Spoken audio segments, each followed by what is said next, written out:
బాధ్యత మనకుంటే భవిష్యత్తు భావితరానికి బాగుంటుంది.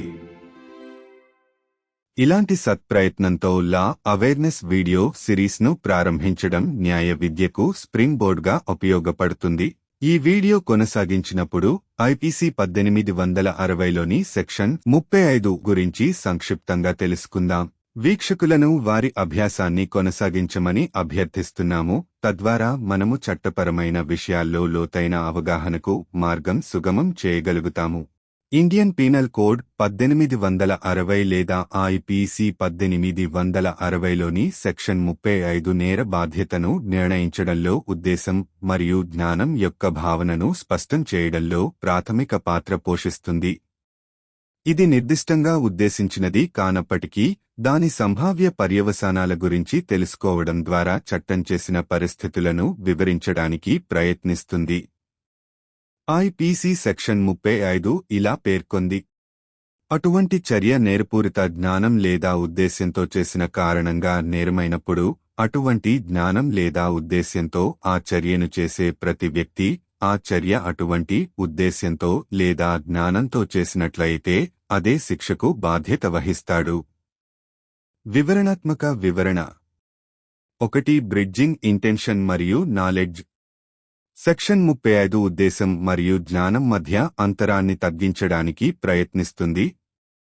ప్రత్యక్ష నేరపూరిత ఉద్దేశ్యంతో ఒక చర్య చేయకపోయినా దాని సంభావ్య నేరపూరిత ఫలితం గురించిన అవగాహన మాత్రమే వ్యక్తికి స్పష్టమైన ఉద్దేశం కలిగి ఉన్నట్లయితే అదే బాధ్యత కింద ఉంచుతుందని ఇది నిర్ధారిస్తుంది. 2. నేరపూరిత నేరం యొక్క సూక్ష్మ నైపుణ్యాలు. చట్టపరమైన అపరాధం అనేది స్పష్టమైన నేరపూరిత ఉద్దేశ్యంతో ఒక చర్యకు పాల్పడటమే కాదు. కొన్నిసార్లు ఒకరి చర్యలు నేరపూరిత ఫలితానికి దారితీస్తాయని తెలుసుకోవడం, అది ప్రత్యక్ష ఉద్దేశ్యం కాకపోయినా బాధ్యతను స్థాపించడానికి సరిపోతుంది.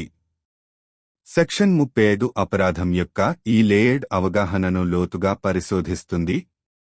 3. ఉద్దేశ్యం నుండి జ్ఞానాన్ని వేరుచేయడం. నేర బాధ్యతను నిర్ణయించడంలో జ్ఞానం మరియు ఉద్దేశం రెండు పాత్రలు పోషిస్తున్నప్పటికీ అవి విభిన్న భావనలు. ఉద్దేశం ఒక చర్య వెనుక ప్రత్యక్ష లక్ష్యం లేదా ఉద్దేశ్యాన్ని సూచిస్తుంది. జ్ఞానం మరోవైపు సంభావ్య ఫలితాల గురించి అవగాహనను సూచిస్తుంది. సెక్షన్ 35 హైలైట్ చేస్తుంది: సంభావ్య నేరపూరిత ఫలితం గురించి తెలుసుకోవడం అనేది ప్రత్యక్ష ఉద్దేశం వలె నేరారోపణ కావచ్చు. 4. విభిన్న దృశ్యాలలో అప్లికేషన్.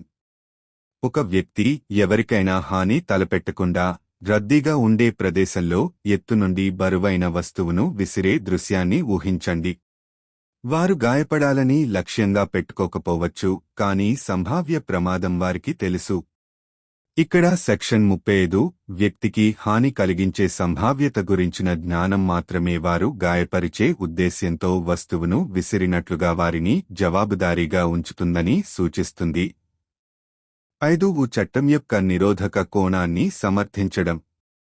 సంభావ్య ఫలితాల జ్ఞానాన్ని ప్రత్యక్ష ఉద్దేశంతో సమానం చేయడం ద్వారా సెక్షన్ 35 చట్టం యొక్క నిరోధక స్వభావాన్ని బలపరుస్తుంది. ఇది ఒక నిరోధకంగా పనిచేస్తుంది.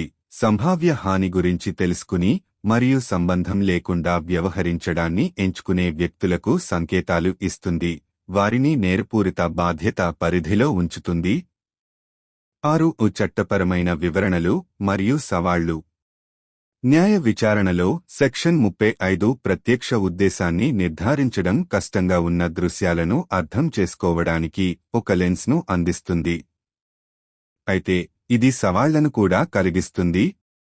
జ్ఞానాన్ని నిర్ణయించడం అనేది ఆత్మాశ్రయమైనది మరియు సందర్భోచిత సాక్ష్యం, వ్యక్తి యొక్క నేపథ్యం లేదా చట్టం యొక్క నిర్దిష్ట సందర్భంపై ఆధారపడి ఉండవచ్చు. 7. సామాజిక బాధ్యతను ప్రతిబింబించడం. దాని చట్టపరమైన సరిహద్దులు దాటి సెక్షన్ 35 విస్తృత సామాజిక సూత్రాన్ని ప్రతిధ్వనిస్తుంది. బాధ్యత వ్యక్తులు హానిని ఉద్దేశించకుండా ఉండటమే కాకుండా వారి చర్యల పర్యవసానాల గురించి తీవ్రంగా తెలుసుకోవాలని మరియు వారికి తెలిసిన సంభావ్య హానిని నివారించాలని ఇది నొక్కి చెబుతుంది. ముగింపు. ఐపీసీ యొక్క సెక్షన్ 35 జ్ఞానం మరియు ఉద్దేశ్యం యొక్క క్లిష్టమైన అన్వేషణతో కోడ్లో కీలకమైన స్థానాన్ని కలిగి ఉంది. ఇది నిర్బాధ్యత యొక్క రంగాలను విస్తరిస్తుంది. ప్రత్యక్ష ఉద్దేశం లేకపోవడాన్ని క్లెయిమ్ చేయడం ద్వారా వ్యక్తులు బాధ్యత నుండి తప్పించుకోలేరని నిర్ధారిస్తుంది. సంభావ్యహాని యొక్క జ్ఞానాన్ని ముందంజలో ఉంచడం ద్వారా విభాగం న్యాయం పట్ల కోడ్ యొక్క నిబద్ధత, సామాజిక బాధ్యత మరియు అవగాహన బాధ్యతాయుతతను కోరే సమగ్ర సూత్రాన్ని నొక్కిచెబుతుంది. అటువంటి సూక్ష్మమైన నిబంధనల ద్వారా ఐపీసీ దాని సమగ్ర విధానాన్ని నొక్కిచెబుతుంది. బహిరంగ ఉద్దేశాలు మరియు సంభావ్య హాని యొక్క సూక్ష్మమైన అంగీకారాలు రెండు చట్టం దృష్టిలో తగిన బరువును అందజేస్తాయని నిర్ధారిస్తుంది. బాధ్యత మనకుంటే భవిష్యత్తు భావితరానికి బాగుంటుంది.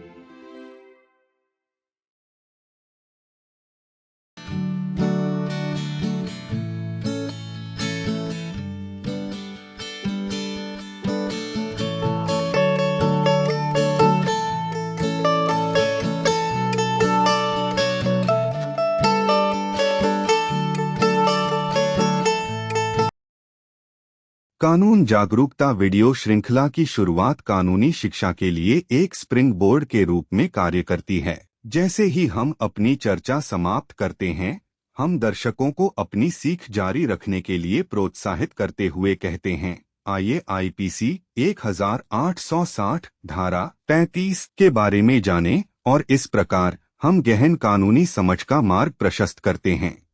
भारतीय दंड संहिता 1860 आईपीसी 1860 की धारा 35 आपराधिक दायित्व निर्धारित करने में इरादे और ज्ञान की अवधारणा को स्पष्ट करने में मौलिक भूमिका निभाती है। यह उन स्थितियों को स्पष्ट करने का प्रयास करता है जहां कार्य, हालांकि विशेष रूप से इरादा नहीं था, इसके संभावित परिणामों के ज्ञान के साथ किया गया था। आईपीसी की धारा 35 में कहा गया है, जब ऐसा कोई कार्य आपराधिक जानकारी या इरादे से किया जाने के कारण आपराधिक है, तो प्रत्येक व्यक्ति जो इस तरह के ज्ञान या इरादे से कार्य करता है उसी दंड का भागी होगा, जैसे कि वह कार्य आपराधिक जानकारी या इरादे से किया गया हो। ऐसा इरादा या ज्ञान। विस्तृत विवरण। 1. इरादे और ज्ञान को जोड़ना। धारा 35 इरादे और ज्ञान के बीच के अंतर को पाटने का प्रयास करती है। यह स्थापित करता है कि भले ही कोई कार्य सीधे आपराधिक इरादे से नहीं किया गया हो, लेकिन इसके संभावित आपराधिक परिणाम का ज्ञान व्यक्ति को उसी दायित्व के तहत रखता है जैसे कि उनका स्पष्ट इरादा था। 2. आपराधिक दोषिता की बारीकियां। कानूनी दोष सिद्धि केवल स्पष्ट आपराधिक इरादे से कोई कार्य करने के बारे में नहीं है। कभी कभी केवल इस बात से अवगत होना कि किसी के कार्यों से आपराधिक परिणाम हो सकता है, भले ही वह सीधा इरादा न हो, दायित्व स्थापित करने के लिए पर्याप्त है। धारा 35 दोषिता की इस स्तरित समझ को गहराई से उजागर करती है। 3. ज्ञान को इरादे से अलग करना। जबकि ज्ञान और इरादा दोनों आपराधिक जिम्मेदारी निर्धारित करने में भूमिका निभाते हैं, वे अलग अलग अवधारणाएं हैं। इरादा का तात्पर्य किसी कार्य के पीछे प्रत्यक्ष उद्देश्य या उद्देश्य से है। दूसरी ओर ज्ञान संभावित परिणामों के बारे में जागरूकता का संकेत देता है। धारा 35 इस बात पर प्रकाश डालती है कि संभावित आपराधिक परिणाम के बारे में जानकारी होना सीधा इरादा रखने जितना ही विनाशकारी हो सकता है। 4. विभिन्न परिदृश्यों में आवेदन। एक ऐसे परिदृश्य की कल्पना करें जहां एक व्यक्ति किसी को नुकसान पहुंचाने का इरादा न रखते हुए भीड़-भाड़ वाली जगह पर ऊंचाई से एक भारी वस्तु फेंकता है। हो सकता है कि उनका लक्ष्य चोट पहुंचाना न हो, लेकिन वे संभावित खतरे को जानते थे। यहाँ धारा 35 का अर्थ यह होगा कि व्यक्ति को संभावित नुकसान का ज्ञान मात्र उन्हें जिम्मेदार ठहराता है, जैसे कि उन्होंने चोट पहुंचाने के सीधे इरादे से वस्तु फेंकी हो। 5. कानून के निवारक पहलू को कायम रखना। संभावित परिणामों के ज्ञान को प्रत्यक्ष इरादे से जोड़कर धारा 35 कानून की निवारक प्रकृति को सुदृढ़ करती है। यह एक निवारक के रूप में कार्य करता है, व्यक्तियों को संकेत देता है कि संभावित नुकसान के बारे में जागरूक होना और इसकी परवाह किए बिना कार्य करना उन्हें पूरी तरह से आपराधिक दायित्व के दायरे में रखता है। 6 कानूनी व्याख्याएं और चुनौतियां। न्यायिक कार्यवाही में धारा 35 उन परिदृश्यों की व्याख्या करने के लिए एक लेंस प्रदान करती है जहां प्रत्यक्ष इरादे का पता लगाना कठिन हो सकता है। हालांकि इसमें चुनौतियां भी हैं। ज्ञान का निर्धारण व्यक्तिपरक हो सकता है और परिस्थितिजन्य साक्ष्य व्यक्ति की पृष्ठभूमि या कार्य के विशिष्ट संदर्भ पर निर्भर हो सकता है। 7 सामाजिक जिम्मेदारी को प्रतिबिंबित करना। अपनी कानूनी सीमाओं से परे धारा 35 एक व्यापक सामाजिक सिद्धांत जिम्मेदारी का सिद्धांत को प्रतिध्वनित करती है। यह इस बात पर जोर देता है कि व्यक्तियों को न केवल नुकसान पहुंचाने के इरादे से बचना चाहिए बल्कि उन्हें अपने कार्यों के परिणामों के बारे में भी पूरी तरह से जागरूक होना चाहिए और उन संभावित नुकसानों से बचना चाहिए जिनके बारे में वे जानते हैं। निष्कर्ष।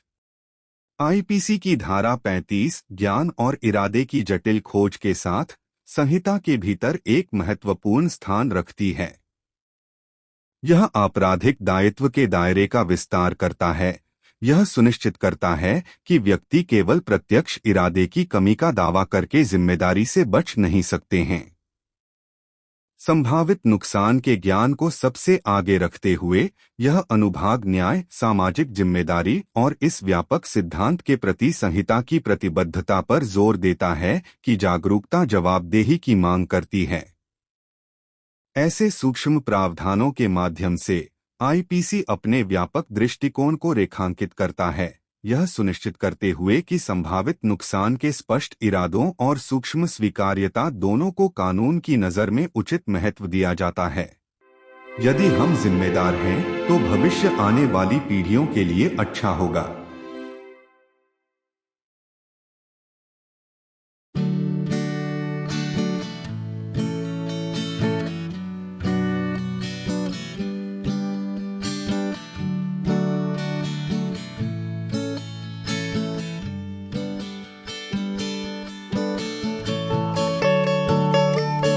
Initiating a law awareness video series serves as a springboard for legal education. As we wrap up our discussions, we encourage viewers to continue their learning, saying, "Let's go through IPC 1860, Section 35." And thus, we pave the way for in-depth legal understanding.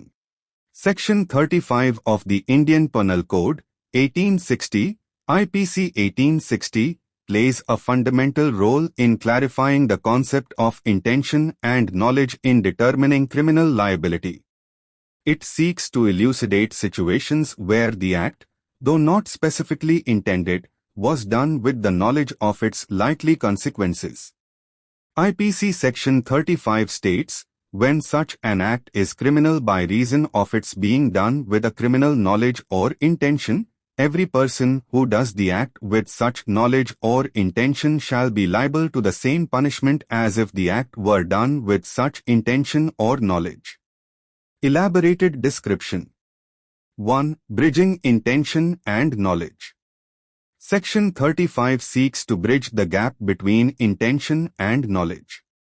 It establishes that even if an act isn't committed with a direct criminal intention, the mere knowledge of its potential criminal outcome places the individual under the same liability as if they had the explicit intention. 2. Nuances of criminal culpability. Legal culpability isn't just about committing an act with a clear criminal intent. Sometimes, merely being aware that one's actions could lead to a criminal outcome, even if that wasn't the direct intention, is enough to establish liability. Section 35 delves deep into this layered understanding of culpability. 3. Distinguishing knowledge from intention. While both knowledge and intention play roles in determining criminal responsibility, they are distinct concepts. Intention implies a direct aim or purpose behind an act. Knowledge, on the other hand, indicates awareness of likely outcomes. Section 35 highlights that having knowledge of a potential criminal outcome can be as incriminating as having a direct intention. 4. Application in varied scenarios. Imagine a scenario where an individual, while not intending to harm someone, throws a heavy object from a height in a crowded place. They might not have aimed to injure, but they knew the potential risk. Here, Section 35 would imply that the individual's mere knowledge of potential harm holds them as accountable as if they had thrown the object with the direct intention to injure. 5. Upholding the preventive aspect of law. By equating knowledge of potential outcomes with direct intention, Section 35 reinforces the preventive nature of the law.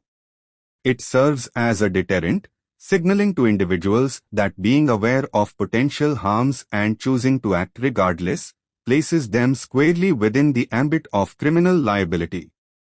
6. Legal interpretations and challenges. In judicial proceedings, Section 35 offers a lens to interpret scenarios where the direct intention might be hard to ascertain. However, it also poses challenges. Determining knowledge can be subjective and might hinge on circumstantial evidence, the individual's background, or the specific context of the act. 7. Reflecting societal responsibility. Beyond its legal boundaries, Section 35 echoes a broader societal principle, that of responsibility. It emphasizes that individuals must not only refrain from intending harm but must also be acutely aware of the consequences of their actions and avoid potential harms they are aware of. Conclusion. Section 35 of the IPC, with its intricate exploration of knowledge and intention, holds a pivotal position within the code. It expands the realms of criminal liability, ensuring that individuals cannot escape responsibility by merely claiming a lack of direct intent. By placing knowledge of potential harm at the forefront, the section emphasizes the code's commitment to justice, societal responsibility, and the overarching principle that awareness demands accountability. Through such nuanced provisions, the IPC underscores its comprehensive approach, ensuring that both overt intentions and subtle acknowledgements of potential harm are given their due weight in the eyes of the law. If we are responsible, the future will be good for the future generations.